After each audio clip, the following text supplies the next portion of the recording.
When I was 26, my friends and I decided to take a much-needed vacation to Croatia. We had been planning this trip for months, and everything seemed perfect. A rented villa overlooking the Adriatic Sea, a secluded beach, and no neighbors for miles. It was the kind of trip that we would remember for years to come. We were a group of 6. Me, my best friend Jason, his girlfriend Laura, my cousin Beth, and 2 other friends, Mark and Kelly. The villa was stunning. It was perched on a cliffside with a view that stretched across the crystal-clear waters. But there was one thing that felt off.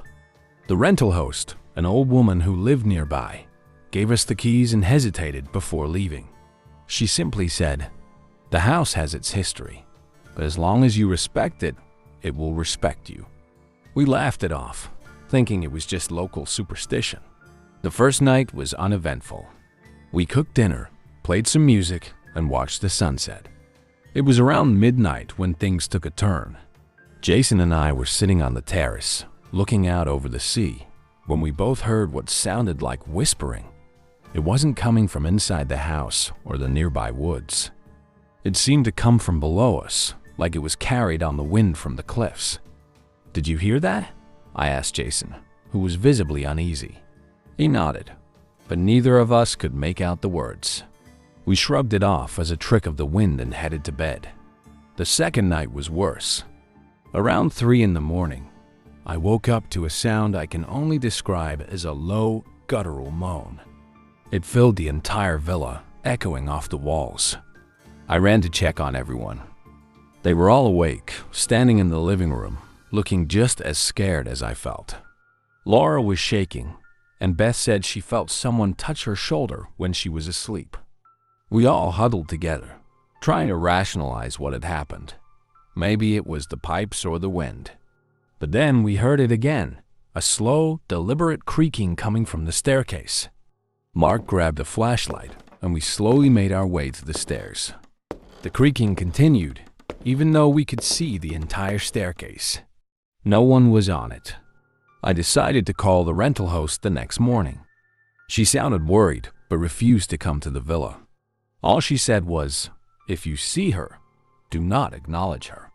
The third night was our last. We had decided to leave the next morning, cutting our trip short. It was around 2 in the morning when we heard what sounded like footsteps above us. The problem was, there was no second floor. We all froze, listening as the steps moved from one end of the ceiling to the other. Kelly was the first to crack. She grabbed her bags and said she was going to sleep in the car. As she reached the front door, it slammed shut in her face. It was like an invisible force had thrown it shut. She screamed, and that's when we saw her. Standing in the hallway was a figure, barely visible in the dim light. It was a woman, dressed in a long, old-fashioned gown, her hair hanging in front of her face. She didn't move, didn't make a sound. We all stared, frozen in terror. "Do not look at her," I whispered, remembering the host's warning. We turned away, and I heard a faint sobbing sound. It was heart-wrenching, like she was crying out in pain. We bolted for the door, not daring to look back. We spent the rest of the night cramped in the car, shivering with fear. At dawn, we grabbed our bags and left the villa without a second glance. I returned the keys to the host, who took them without a word. Her eyes were filled with a sorrow I couldn't place. Years later, I looked up the history of that villa. It turns out, a young woman had died there decades ago. She had been left at the altar and threw herself off the cliff in her wedding dress. They say her spirit haunts the villa, forever searching for the love that abandoned her. We never spoke about what happened during that vacation again. But to this day, whenever I hear the wind rustling through the trees, I can almost make out a faint whisper, like the sound of a woman crying. For our honeymoon, my wife Emily and I decided to go off the beaten path. We booked a stay on a small private island in the Caribbean. It was marketed as a honeymoon paradise, accessible only by a short boat ride from the mainland. The brochure promised white sand beaches, crystal clear waters, and complete privacy. It sounded perfect. When we arrived at the mainland dock, the boatman, an old local named Carlos, seemed surprised to see us. He gave us a long, concerned look before helping us onto the small motorboat. As we sped across the turquoise water, I tried to make small talk, but Carlos was quiet, his eyes fixed on the horizon. "Most people don't go to Isla Desconocida anymore," he finally said. "You're the first guests I've taken there in years." I laughed nervously, assuming he was just trying to spook us. "Why's that?" I asked. He didn't answer. He just muttered something in Spanish that I couldn't understand. When we docked at the island, he handed me a card with his number. "Call me if you need anything," he said, looking me straight in the eye. "And don't go near the West Beach after sunset." The island was as beautiful as advertised. There was a single cabin nestled among the palm trees, surrounded by a small, pristine beach. We spent the day swimming, sunbathing, and enjoying our isolation. It was paradise. As the sun began to set, I remembered Carlos's warning. "Let's check out the West Beach," I suggested to Emily. She agreed, curious to explore more of the island before it got dark. The West Beach was stunning, even more secluded than the rest of the island. But as we walked along the shoreline, I noticed something odd. There were dozens of old, rusted chains half buried in the sand, as if they had been used to anchor something down. Emily knelt down and picked up a small, weathered locket tangled in one of the chains. Inside was a faded black and white photograph of a young woman. "Do you think someone lost this?" she asked. Before I could respond, we heard it, the sound of distant singing. It was hauntingly beautiful, carried on the wind from somewhere far down the beach. Emily's face lit up.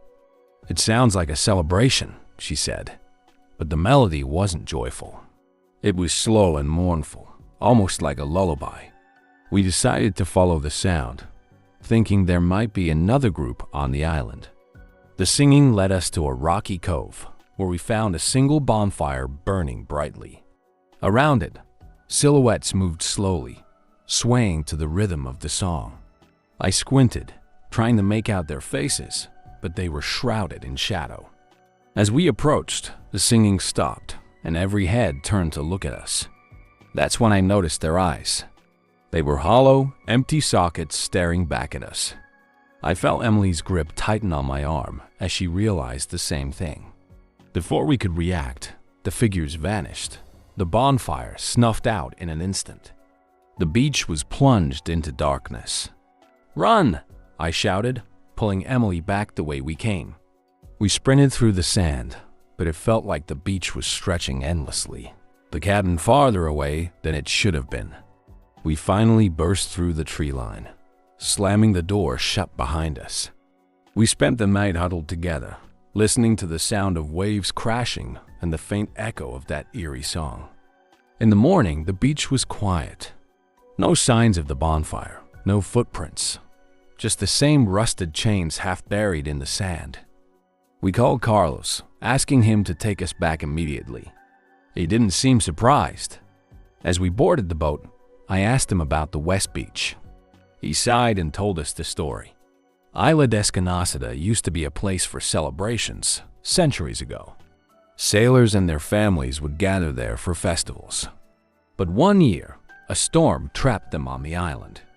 They say the chains were used to keep the boats from drifting away. None of them made it back to the mainland. "Who were they?" Emily asked, her voice shaking. Carlos didn't look at us. "They're the ones who never left. They sing at night, calling for anyone who might help them escape." We never spoke of our honeymoon again. The locket Emily found was the only proof of what we experienced, and we kept it locked away, far from sight. Sometimes, on quiet nights, we both wake up to the sound of distant singing, a melody that haunts us to this day. Our 5th anniversary trip was supposed to be something special. David and I wanted an experience we'd never forget, so we decided on a remote vacation in Greece.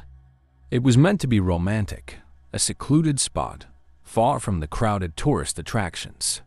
We rented a small guest house near an ancient site called the Sanctuary of the Forgotten Gods. It sounded intriguing and a bit mysterious. I'd studied history in college, and I couldn't resist the idea of exploring something off the beaten path. When we arrived, the sun was bright, and the air smelled of the sea. The guest house was charming, with old stone walls and a view of the mountains. The rental host was kind, but seemed a bit hesitant when I mentioned our plans to visit the sanctuary. She handed us the keys and said, "It's a beautiful place, but you should leave before sunset." She gave me a look like she wanted to say more, but she turned away before I could ask her why.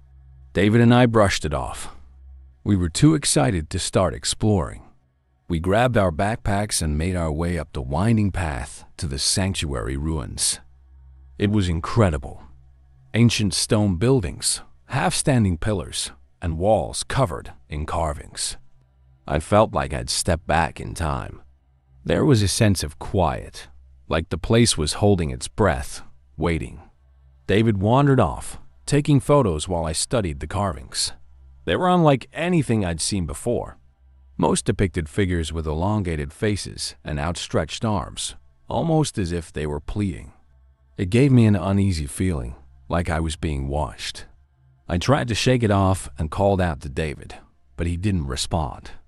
As I turned to look for him, I noticed something strange. A thin mist had started to roll in from the edge of the sanctuary. It moved quickly, creeping between the stone ruins like fingers reaching out for something. The temperature dropped suddenly, and I shivered, pulling my jacket tighter. "David!"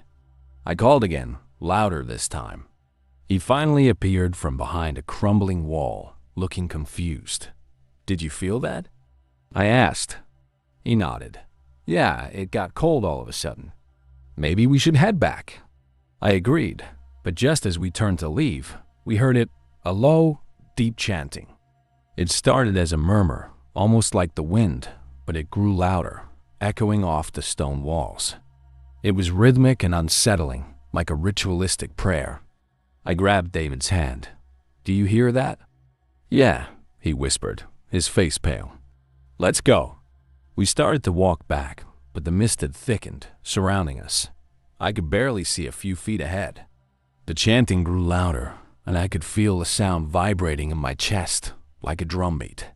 We picked up our pace, nearly running now, but no matter how far we went, the mist didn't clear. It felt like we were moving in circles. And then I saw them. Figures stood just at the edge of my vision, shadowy and indistinct. They were lined up in a row, facing us, their heads bowed as if in prayer. I squeezed David's hand, feeling panic rise in my throat. "Who are they?" I whispered. David shook his head, backing away slowly. "We need to leave, now." We turned and ran, but I couldn't shake the feeling that the figures were following us. I glanced back once and saw them moving closer, gliding through the mist without a sound. My heart was pounding in my ears, drowning out the sound of the chanting, which had now become a chorus of voices, rising and falling like the tide. We finally made it back to the guest house, slamming the door shut behind us. I was gasping for breath, tears streaming down my face. David locked the door, his hands shaking. "What was that?" he asked, his voice breaking. "I don't know," I said, sinking to the floor.